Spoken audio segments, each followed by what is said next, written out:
bien, bonjour. Nous sommes toujours à Interexpo, Journée de la santé. Nous allons commencer cette conférence sur Bourg-en-Bresse, ville santé active et sportive. Et pour ce faire, je suis accompagnée de Nadia Ouled-Salem. Bonjour. Vous êtes maire adjointe, déléguée à la solidarité handicap et liens intergénérationnels et santé publique. Bonjour à vous, merci d'être là. Vous êtes accompagné de Claude Marquis. Bonjour Claude. Bonjour. Vous êtes conseiller municipal et vous êtes président de la commission sport. C'est avec vous, Claude, que je vais commencer d'ailleurs, parce que l'un des points forts de la ville de Bourg-en-Bresse, ce sont les installations pour pratiquer une activité, alors une activité physique libre, comme on dit, hors compétition. Alors, quelles sont-elles ? Alors, bonjour à tous. Tout d'abord, Bourg, ville active et sportive, puisque la ville est labellisée depuis 2018 sur ce dispositif. Et santé aujourd'hui, puisqu'on va parler de ce que la ville met à disposition de ses habitants en termes d'activité sportive. Bourg-en-Bresse, c'est plus de 20 000 salariés à travers ses associations, ses clubs et les fédérations scolaires.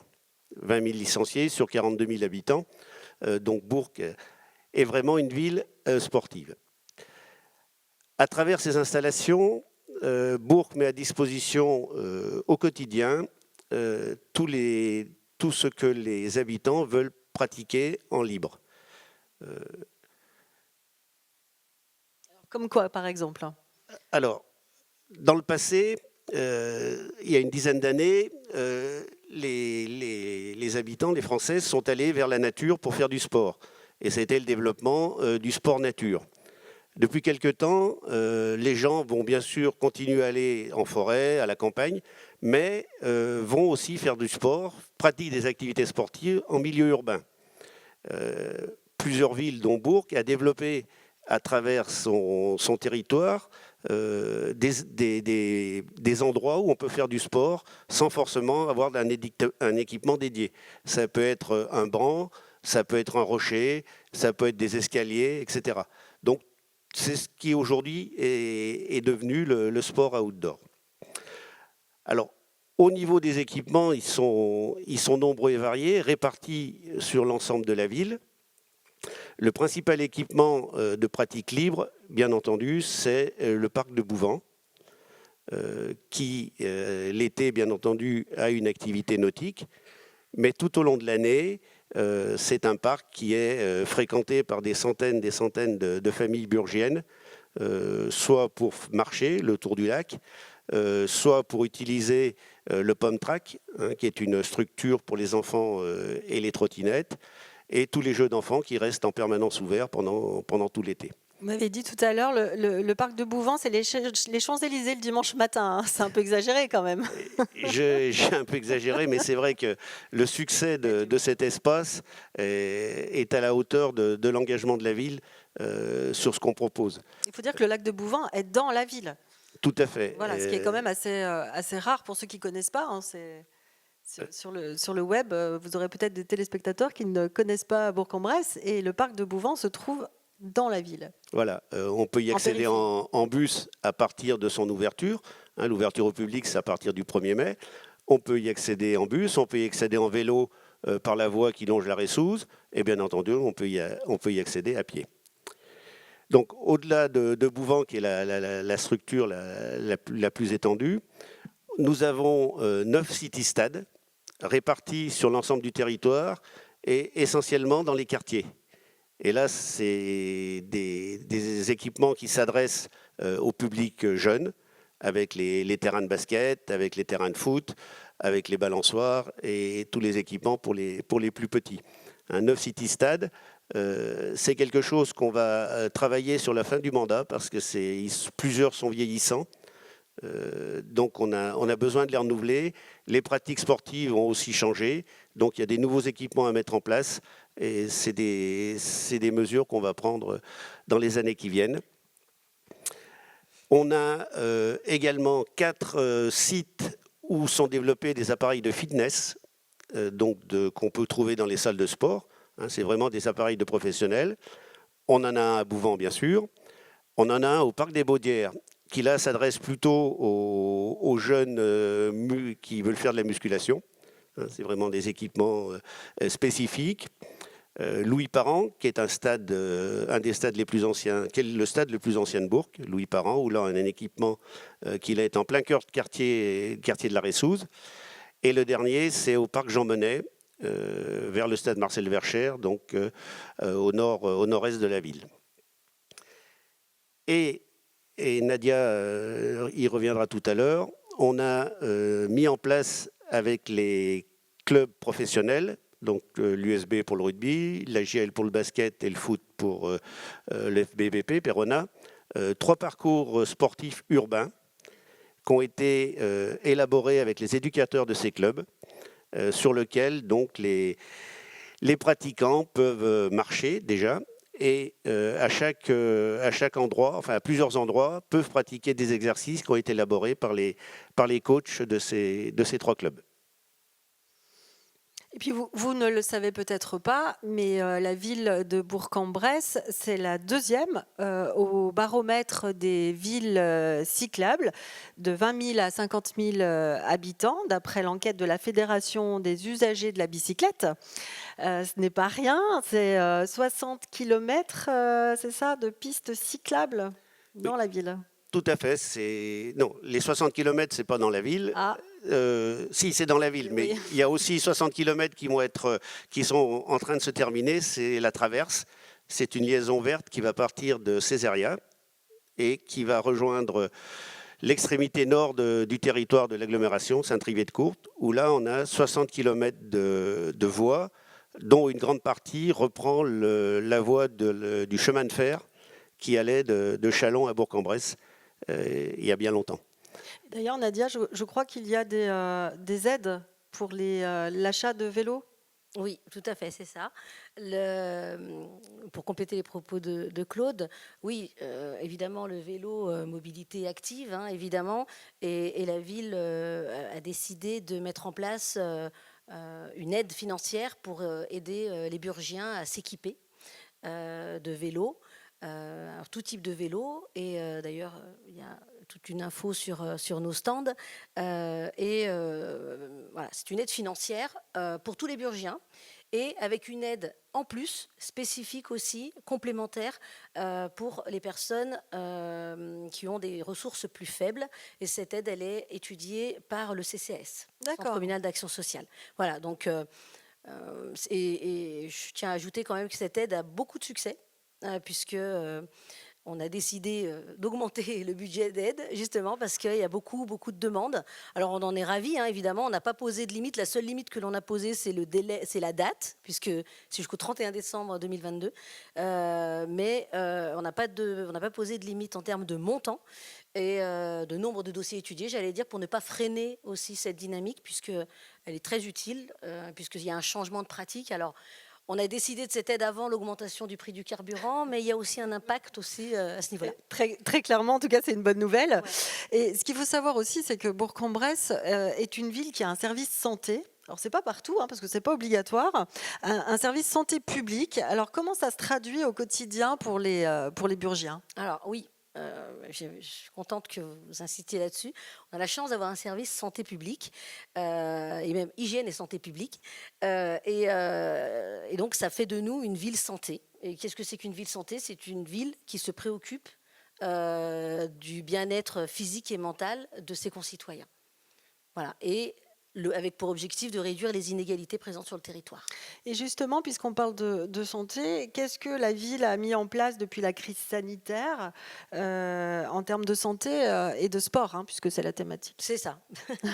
On va y revenir. Mais c'est juste quand même préciser que cette notion de santé, elle est vraiment vue au niveau de la ville de Bourg-en-Bresse de manière transversale. À la fois, on l'a dit, hein, au niveau du sport, on va y revenir, en matière d'urbanisme, sur les sujets de petite enfance et d'enfants, sur le sujet des seniors. Donnez-nous des exemples, parce que là, vous dites urbanisme, mais c'est-à-dire... En fait, quand il y a une nouvelle construction ou des travaux, des aménagements, il y a cette notion de santé publique qui est étudiée dans le projet. Et ça, c'est quelque chose de nouveau sur tous ces projets. Enfin, nouveau, c'est pas de cette année, mais en tout cas, c'est des choses qui sont assez récentes dans le paysage des politiques publiques. Alors, qu'est-ce qui a été mis en place? Alors oui, depuis la crise sanitaire. Donc on a bien vu cette crise a quand même bloqué tout le monde chez soi, notamment dans un premier temps. Et dès qu'on a eu la possibilité de ressortir, on a décidé de focaliser sur deux publics. Alors ça a été fait en 2 temps, hein, évidemment, puisque selon les publics, on ne pouvait pas tout mettre en place tout de suite. Et notamment, on a eu le souci des étudiants assez vite. Je parle en sujet sportif. Hein. Oui. Les étudiants n'ont pas repris les cours en présentiel très vite. Et donc, la ville a décidé, avec l'aide de ces étapes, ces éducateurs sportifs, de mettre en place des parcours sportifs et de leur permettre une pratique du sport en dehors, comme les gymnases, les assos, tout était fermé. En dehors des installations. En dehors des installations. Voilà. Et l'objectif, évidemment, puisqu'après,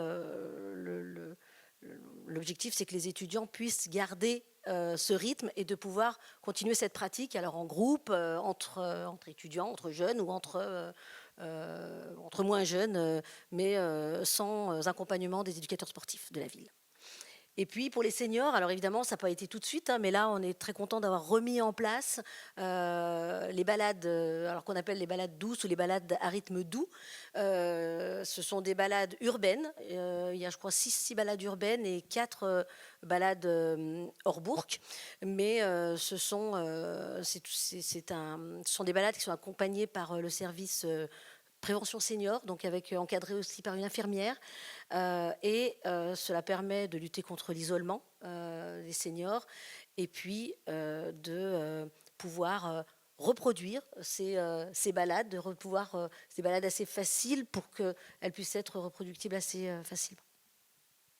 D'accord. Et qu'est-ce que vous proposez d'autre justement pour les seniors? Donc après cette crise, donc il y a eu cette partie confinement, donc les seniors ne pouvaient pas, et dans un premier temps vous ne pouviez pas non plus proposer des choses très concrètes. Donc là il y a les balades, vous m'avez dit. Est-ce qu'il y a d'autres choses qui sont proposées par la ville? En termes d'activité physique, oui, il y a aussi un accompagnement à travers des animations, j'allais dire, un peu de danse, un peu de gym douce au sein des résidences autonomie, puisqu'on gère des résidences autonomie. Voilà, donc il y a différentes activités. On essaye de maintenir une activité physique pour les seniors. Et donc, quand je dis seniors, c'est de 60 à 80 à 100 ans, puisqu'on a une danseuse dans un club senior qui a fêté ses 100 ans il y a quelques semaines. On vit longtemps et en bonne santé, alors à Bourg-en-Bresse. Tout à fait. C'est ça. Et j'en reviens à ce que disait Claude aussi, parce que finalement, vous n'en avez pas parlé, mais il se passe des choses à Bouvans le dimanche matin. Vous disiez que la ville mettait, par exemple, à disposition, enfin, c'est pas vraiment à disposition, mais en tout cas, il y a un animateur pour faire du yoga, par exemple. Voilà, à partir donc, du mois de mai, à partir de l'ouverture du parc de Bouvans payant, hein, puisque le parc de Bouvans est payant à partir du 1er mai. Donc tous les dimanches matins, il y a des ateliers, dont le yoga, le stretching, etc. Tout ça animé par des professionnels que la ville met à disposition du public. Là, c'est vraiment de la pratique libre. On va se promener à Bouvans, on a envie d'intégrer l'atelier qui est en cours. Il n'y a pas d'inscription, il n'y a pas d'adhésion, il n'y a pas de prix, il n'y a rien. On se joint au groupe qui fait de la gym douce, qui fait du yoga, etc. Et c'est tous les dimanches matins à partir de 10h, sauf bien sûr en cas de mauvais temps. Mais c'est quelque chose qui existe depuis quelques années et qui a pris un essor très très intéressant parce qu'il y a de plus en plus de monde. C'est gratuit, c'est accessible. Et c'est gratuit, tout à fait. Forcément. Et pour revenir sur ce que disait Nadia à propos des seniors, on a la chance d'avoir à Bourg-sur-la-Ville une association qui s'appelle la Retraite sportive bressane. C'est une association qui gère plus de 400 adhérents et qui met à disposition donc, des Burgiens après 60 ans une multitude d'activités. dont une qui est la plus prisée, bien entendu, c'est la randonnée. Et ça revient sur ce que je disais tout à l'heure, sur le sport nature, où là, effectivement, il y a les randonnées en campagne, en forêt, en montagne, mais il y a aussi, de temps à autre, des circuits urbains à travers les agglomérations. Donc ça aussi, ça concourt à l'image santé de la ville, puisque la ville, la mairie et ses agents participent à la santé des Burgiens, mais les associations aussi, bien entendu, sont là pour nous épauler sur certaines activités. Santé physique et mentale, hein, ça vous y teniez beaucoup aussi, Nadia, hein, parce qu'effectivement, ça maintient le lien, ça maintient le relationnel entre les uns et les autres, hein. Vous parliez de santé mentale tout à l'heure. Oui, tout à fait. Et c'est vrai que dans le cadre parce qu'on a un contrat local de santé, c'est une particularité à Bourg, puisque nos voisins n'en ont pas encore. Et on gère aussi, on pilote aussi en lien avec le CPA, un conseil local sur la santé mentale. Et voilà, ça date d'avant le confinement et d'avant le Covid, mais on sait que de plus en plus c'est un sujet d'actualité. Protéger la santé mentale de nos concitoyens, c'est un vrai sujet. Et on travaille sur le sujet à Bourg-en-Bresse avec nos partenaires. De manière assidue. Ouais. Et donc, vous parliez aussi tout à l'heure, Claude, des 20 000 licenciés, parce qu'on ne les oublie pas. Là, on met l'accent effectivement sur la pratique libre du sport, mais la ville de Bourg-en-Bresse, voilà, c'est 20 000 licenciés, des associations et des clubs. Qu'est-ce que vous faites pour ce tissu-là ? Alors, bon, nos 110 clubs et associations sont bien entendu soutenus financièrement dans le cadre des budgets annuels. Hein, et ça, c'est un calcul. C'est pas un calcul, c'est en fonction du nombre de licenciés, des activités, des projets, des manifestations, etc. Mais ce qui se voit moins, c'est toute la partie mise à disposition des équipements. Aujourd'hui, sur Bourg, il y a 19 gymnases qui vont de petits à grands, des terrains extérieurs, la Chagne, pour ceux qui connaissent les Vennes, où là la pratique est libre, mais la pratique est aussi encadrée dans le cadre des clubs sportifs. Donc les subventions financières, bien entendu, mais tout le tissu sur le territoire des équipements.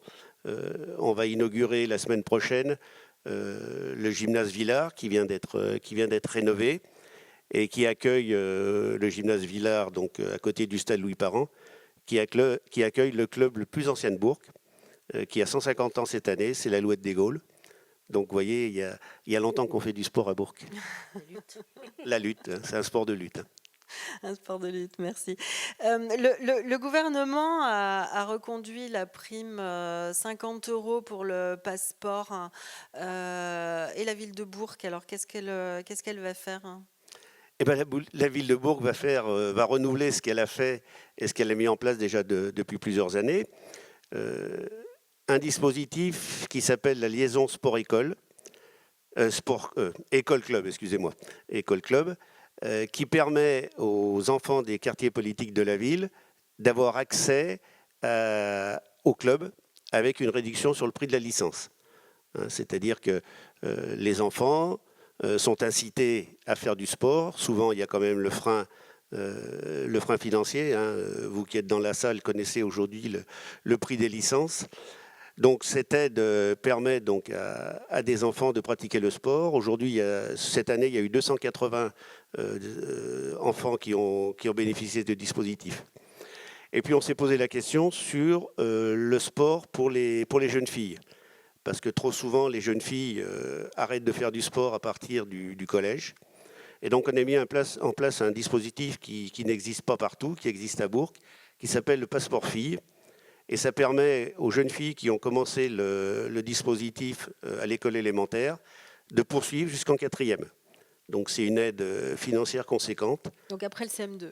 Après le CM2, c'est-à-dire que quand elles rentrent en 6e, 5e, 4e, elles vont pouvoir, en bénéficiant de cette aide financière, continuer à pratiquer le sport dans les clubs qu'elles auront choisis. Aujourd'hui, on a une vingtaine de jeunes filles qui le font. C'est clair que c'est quelque chose qu'on va tendre à développer parce que le sport est, comme la culture, vecteur d'insertion, de sociabilisation et de santé, puisqu'on parle de la santé. Et on voulait pas justement que le frein soit un frein financier. Et c'est pour ça que cette aide, elle est étudiée dans le cadre du CCAS pour justement permettre que l'activité soit maintenue, en tout cas soit pas freinée par le prix de la licence. Voilà. Et j'ajouterais aussi, parce que on parle de nos citoyens, on parle de la ville de Bourg, la mairie a mis en place cette année un budget participatif, 400 000 € qui sont dédiés à des projets proposés par les habitants. Il y a eu plus d'une centaine de projets. Et il y en a eu 24 de retenus pour cette année. Et dans les 24, il y en a 5 qui concernent la construction, la rénovation ou l'extension d'équipements pour la pratique du sport en liberté. Donc vous voyez, c'est vraiment un sujet qui préoccupe nos concitoyens. Et la ville fait le maximum pour accompagner ces projets, et ça va être le cas avec ces budgets participatifs. Ces 5 projets là, participatifs, c'est des choses qui vont être réalisées, on est d'accord, hein? Ah, tout à fait. Voilà, tout à fait. Ils ont été retenus, ils vont être réalisés. Est-ce que vous avez en tête un exemple c'est la création d'un espace fitness, je ne sais plus dans quel quartier, à la Croix-Blanche ou à Grande-Ressouche, je ne sais plus. Mais voilà, Il ne faut pas trop en dire parce que c'est le... Ah oui, c'est pas fini. Officieux. Ah oui, c'est officieux. Ah oui, c'est vrai. Là, c'est trop tard. Là, c'est trop tard. Non, mais on a un scoop officiel le 16. On a un scoop en direct. Voilà.